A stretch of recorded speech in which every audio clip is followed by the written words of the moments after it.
کہ جو بیت اللہ شریف ہے یہ کوئی حضرت ابراہیم علیہ السلام سے نہیں ہے، بلکہ یہ آغاز انسانیت سے حضرت آدم علیہ السلام کے دور سے ہے، اور سب سے پہلے جو شے دنیا میں زمین پر وجود پذیر ہوئی وہ خانہ کعبہ والی جگہ ہے۔ میں نے آپ کو عرض کیا تھا کہ قرآن مقدس میں جو وضو کے فرائض والی آیت ہے وہاں پر اللہ پاک نے فرمایا بارجولہ من الکعبین، کہ اپنے دونوں پاؤں کو ٹخنوں سمیت دو۔ ٹکنے کے لیے عربی کے اندر جو لفظ ہے وہ کعب ہے، کعبین ان دونوں پاؤں کے ٹخنوں سمیت دو، اور کعبہ ابری ہوئی جگہ۔ جب اللہ رب العالمین نے یہ زمین بنائی، اور زمین سب سے پہلے اس دنیا کے اندر کائنات کے اندر صرف پانی ہی پانی تھا، پھر اللہ کے اذن سے وہ خشک ہونے لگ پڑی، تو جب یہ زمین ماض وجود میں آئی تو سب سے پہلا حصہ خشک ہوا، جو ابھرا زمین بن کے خشکی بن کے وہ خانہ کعبہ والی جگہ تھی، وہ بیت اللہ شریف والی جگہ تھی۔ اور بہت ہی پیاری بات ہے کہ جب اللہ رب العالمین نے حضرت آدم علیہ السلام کی تخلیق کی نا، تو فرشتوں نے اللہ رب العالمین سے مکالمہ کیا کہ یا اللہ تو اس بنی نوع انسان کو اس مٹی اور گارے کی جو نمو رکھنے والا ہے، جو صاف رکھنے والا ہے، اس کو اپنا خلیفہ بنانے والا ہے، یہ تو زمین کے اندر فساد پھیلائے گا، خون ریزی کرے گا، ہم تیرے مقرر تیری نوری مخلوق ہیں، ہم تیری پاکی بیان کرتے ہیں، تیری تسبیح بیان کرتے ہیں، یا اللہ تو ہمیں اپنی خلافت عطا فرما۔ اللہ پاک نے فرمایا انی عالم ما لا تعلمون، کہ فرشتوں میں وہ جانتا ہوں جو تم نہیں جانتے۔ اس انسان کے خمیر کے اندر میں نے دل رکھا ہے، اور اس دل کے اندر وہ درد بسایا ہے،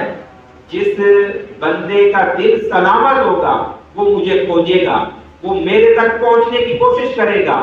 اور جو میرے تک پہنچے گا وہ ان فرشتوں سے بھی افضل اور اعلیٰ ہوگا، وہ مسجود ملائک ہوگا۔ لیکن جب اللہ رب العالمین کی طرف سے فرشتوں کو یہ ڈانٹ کھلائی گئی، یہ سرزنش کی گئی، تو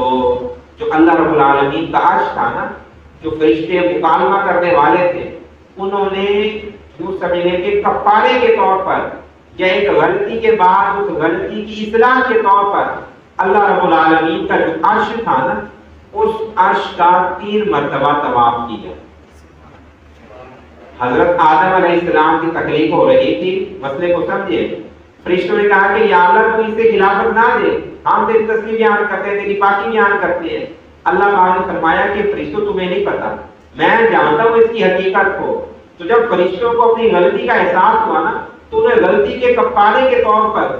اور اپنی اصلاح کے طور پر اللہ رب العالمین کے ساتھ اپنا قرب اور اپنی تابعداری ظاہر کرنے کے لیے اللہ تعالیٰ کے عرش کا طواف کیا۔ تو جب اللہ رب العالمین کے عرش کا فرشتوں نے طواف کیا نا، پھر اللہ پاک نے اپنی تقدیر والے فرشتوں کو حکم دیا کہ میرے اس عرش کے عین نیچے ایک قبلہ بناؤ، ایک گھر بناؤ، اس گھر کا نام رکھو بیت المعمور۔ آج کے بعد یہ فرشتے جو ہیں اس بیت المعمور کا طواف کیا کریں۔ تو اللہ رب العالمین کے عرش کے عین نیچے بیت المعمور، اور روایات میں آتا ہے کہ 70,000 فرشتے روزانہ اس بیت المعمور کے گرد جو ہیں طواف کرتے ہیں، اور اللہ کی حمد و ثنا، اس کی تسبیح و تقدیس بیان کرتے ہیں۔ اور پھر اللہ رب العالمین نے جب اس کائنات کو سجا دیا تو خانہ کعبہ جو ہے بالکل بیت المعمور کے عین نیچے بیت اللہ شریف بنایا گیا، اور یہ انسانوں کے لیے انسانوں کا قبلہ بنا دیا گیا۔ یوں سمجھے کہ بیت اللہ شریف اللہ کا انسانوں کے لیے گھر ہے۔ اللہ نے انسانوں کو حکم دیا کہ اس کا طواف کرو، اس کا حج پڑھو، اور اس کے عین اوپر بیت المعمور جو فرشتوں کا کعبہ اور قبلہ،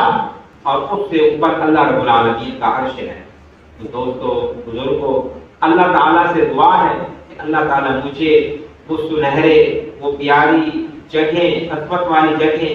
ہمارے نصیب اور مقدر میں رکھے۔ مجھے اور آپ کو اللہ تعالیٰ حج کی سعادت عطا فرمائے، عمرے کی سعادت عطا فرمائے، اور مقبول حج و عمرہ عطا فرمائے. آمین ثم آمین. وما علیہ الا البلاغ المبین.